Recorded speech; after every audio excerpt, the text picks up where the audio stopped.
everyone, and welcome to Read This Now, the weekly webcast where Brad Gustafson and I share two books that we love and we think you should read. When, Brad? Right now. I live for your hand gestures every week. I feel like I elevated my game on that one. I was working at home with my son on that one, and he added like the feeling the glass, So anyway. You know what? It's like imagining you and your son prepping. You're like doing the pre-game Read This Now prep. That is the best thing. I'm going to think about that a ton of times between now and next week. I love it. That makes me so happy. Well, in between all this, yeah. I'm sorry. I was just going to say, in between all this show prep, have you read anything? You got anything to share? I got a good one, Jen. So if you like Alan Gratz, and who doesn't like Alan Gratz, specifically Refugee, and if you like picture books, then I have the book for you. Okay. Oh wow, I'm really intrigued. Yeah, so Refugee is one of my I love all Alan Gratz books, but I loved Refugee, and this book I'm going to share today is a picture book, and it would be the perfect accompaniment. Before I unveil the beautiful book that this is, I also want to just say, with picture books, unless it's an I Spy, I don't find myself flipping back and forth and studying and getting lost and comparing and like rereading a ton of different times. This one I did because it's so the pictures are meaningful, the words are so open-ended and kind of succinct and short. It leaves lots of room for interpretation. So that had me engaging at a level that I'm really not usually reading picture books with. I just kept having to notice things. So I'll share a little bit about the book. The book is Wishes. Oh, yeah. And it's every bit as beautiful as it appears first glance. And I need a little advice from you on, so the author, I'm not sure how to say the name, but is there a good way to learn how to pronounce author and illustrator names? How do I do that? Yes, I'm so glad you asked that. There's a website called teachingbooks.com, which oftentimes has the author pronunciation, but then also I tend to use YouTube to look for interviews. Because if you find an interview with the author or illustrator, they'll often say their name, or the interviewer who has practiced it will say it. And then that just gives me room to practice a name, which I do think is important. So teachingbooks.com or YouTube, just YouTube is a good resource as well. Fantastic. So I'm just going to share a couple pages just to give the energy of the book, right? Sure. So Wishes. The night wished it was quieter. So the first time I read this, my mind really went to the person in the window, and then I kind of looked at the person outside, and I noticed some things, but then I kept reading and I had to go back because I would see different things. But anyway, the bag wished it was deeper. So obvious inference that there's some packing happening, right? I'm going to skip a page or two. The dream wished it was longer. And then this is where I noticed again, this person holding what kind of looks like a gas can, right? So just there's really subtle and beautiful and artistic things that weave through, not necessarily every page in an obvious way, but enough that had me going back and my thinking and understanding of what was happening and the questions I was asking changed just based on as the book unpacked. As it turns out, the people in the boat are refugees. And I'm going to go all the way to the back, the note from the author. It was just so insightful. And I won't read the whole thing, but it sheds so much light. I guess this would be an own voice book based on what the author shared. But the part I flagged and just wanted to read was the personal story from the author. We stayed in a house near my grandfather's house, and my mother and her family began secret preparations for an oceanic voyage to Hong Kong. Almost no one knew we were leaving until the moment we left. On the night of our departure, every one of the 22 passengers aboard the boat left someone behind, a child, a spouse, a parent, a grandparent, a sibling. Some we never saw again, including my grandfather. We left streets and neighborhoods that were familiar as the lines in our hands. We left customs and traditions that had been handed down for generations. We left communities that had shared in our joys and sorrows. We left our world, pursuing and hoping for a better one. And there's so much more, and it's worth reading every word of it. One of the beauty, and I alluded to this earlier about like why I kept going back and just got, I don't know how to even say it, so immersed in the story. It's just the phrasing. Like this one is, the dream wished it was longer. And as a reader, I'm wondering, like, are these things that this little person is kind of almost personifying the dreams and the things to speak their feelings, like a child might kind of wonder and place thoughts on things. So many thoughts, but so deep.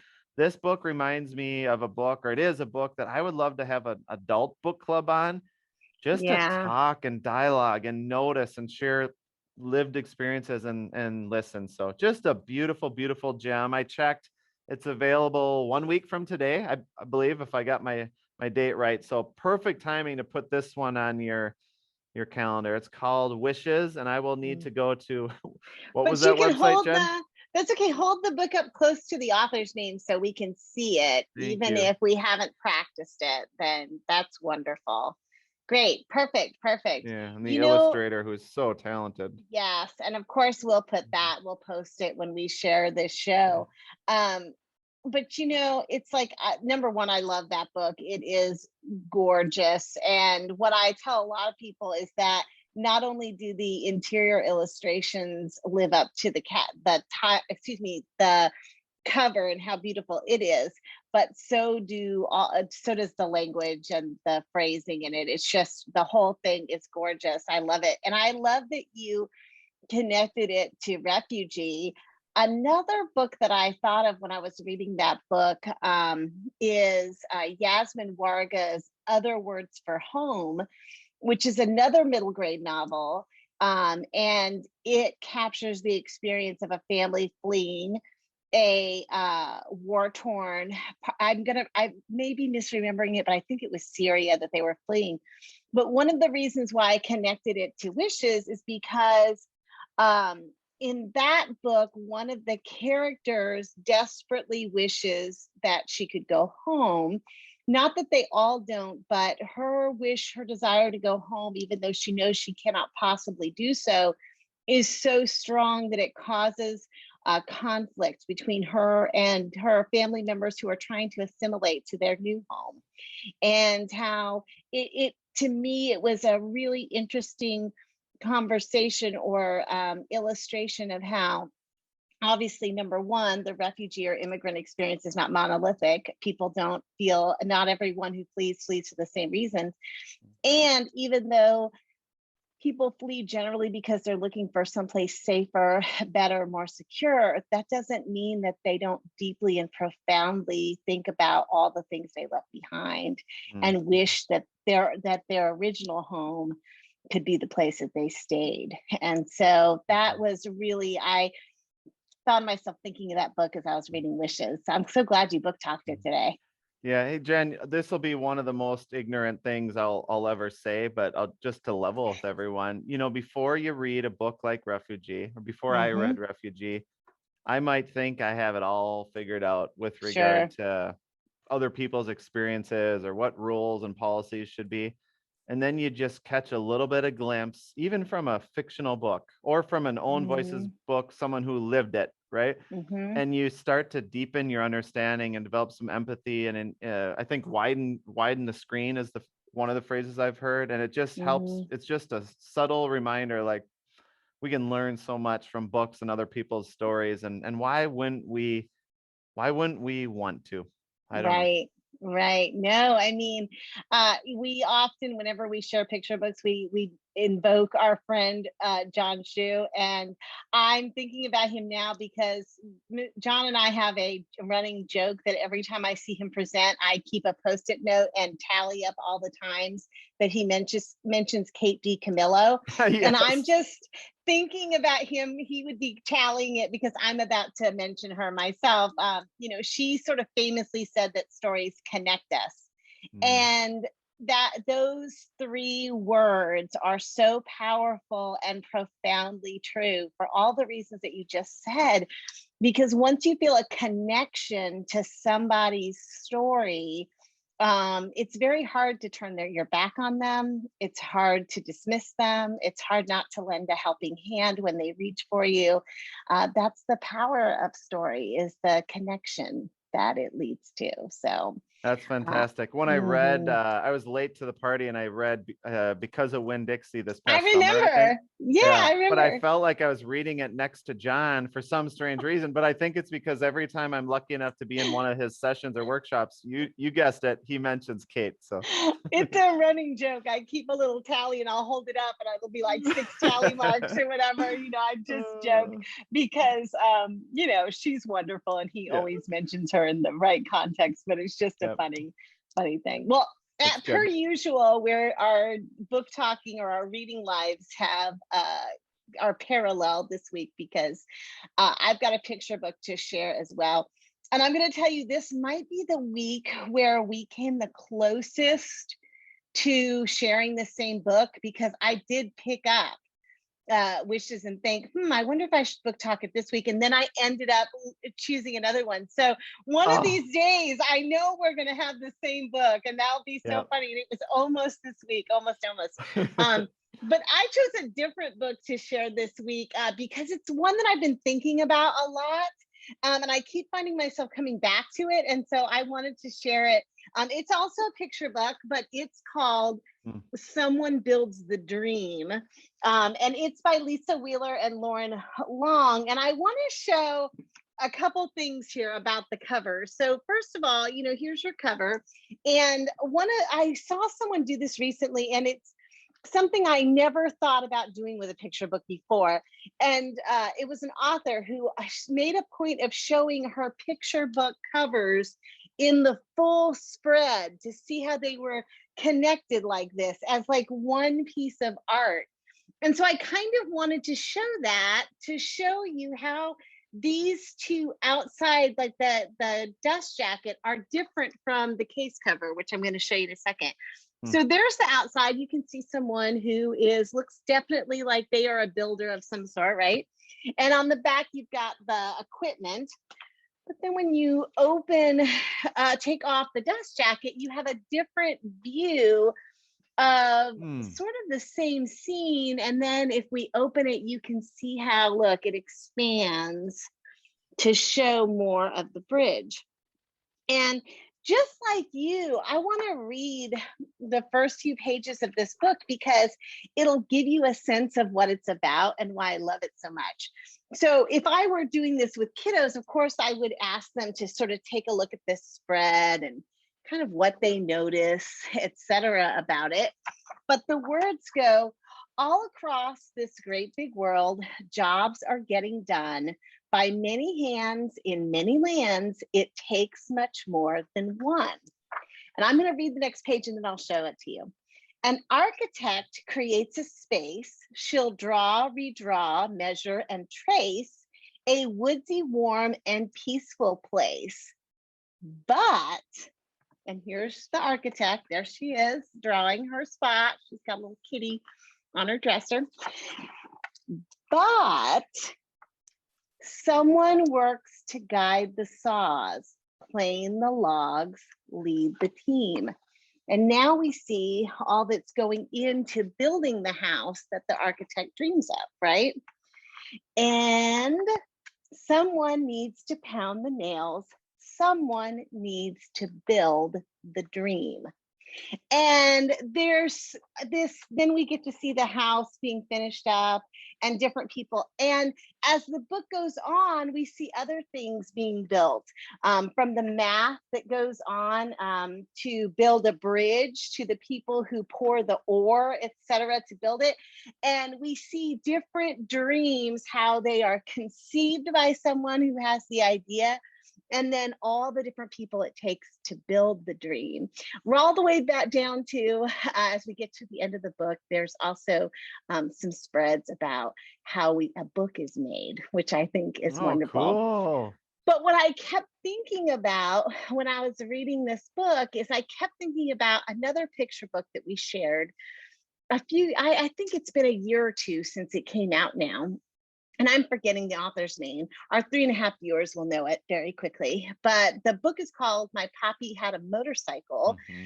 And it's the story of this young girl going for rides on with her puppy on his motorcycle. Mm-hmm. And as she explores the community, do you have it there? Yeah, it's on one of my shelves, but sorry. Okay. I have it somewhere too. Mm-hmm. But she you see all of her community, and then in the author's note it takes a little bit deeper dive into sometimes the disconnect between who places are named for, like street names, etc., and who actually built them.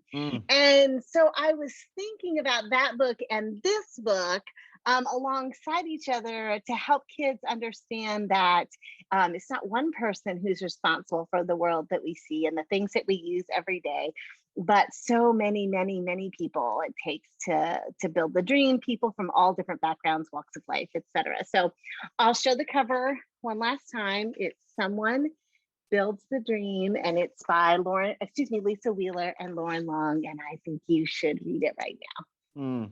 Great. Beautiful illustrations there. I love and the yours style. Too. And I also like the perspective, the different perspectives, like the architecture one, looking down at it through the ceiling fan. I just love stuff like that. When I was a kid, this is really going to date me. Some of my very favorite books when I was a little kid were the Richard Scarry books, which are like Busy Town and What Happens in a Whatever. And basically they're almost like Where's Waldo, but without the Waldo piece. You're not necessarily looking for a certain thing, but they capture a busy scene, and there's specific characters that appear there, but there's lots and lots of stuff on a page. And as a kid, I just really responded to these really busy visuals in which I could look for things. And every time I read the book, I'd see something new that I hadn't seen before. And while these illustrations are very different from those in the style, there's something similar in the fact that there's lots of stuff to notice and explore in those images. And I could just imagine kiddos, even if they're not readers yet, that the text is not accessible to them yet, that they could just get so much from exploring those pages. So I just really loved it. Fantastic. Excellent, well, Jenn. Friend, you too. I feel like we're on a roll with some great books and great book talks. And if our 3.5 viewers you gave one website earlier, and we'll give our list if people want to check out other books in the catalog that we've talked about before. But what was that website again, just so I can write it down? teachingbooks.com. Okay, thanks. No problem. That's okay. That's all right. And so in my constant quest to have smooth transitions, speaking of websites, Brad, if our 3.5 viewers want to check out our archive, where can they go? Yeah, I would highly suggest they go to bit.ly/read_this_now. Some really great resources and things that we've been talking about and reading, right, Jenn? I know. I'm so proud of it. When we started doing this 3 years ago, who would have thought, right, that we'd still be doing it? I love it. And I've gotten so many great books to read over the years from you. So thank you. Right back at you. All right. Thank you, my friend. Have a great week and happy reading, everybody.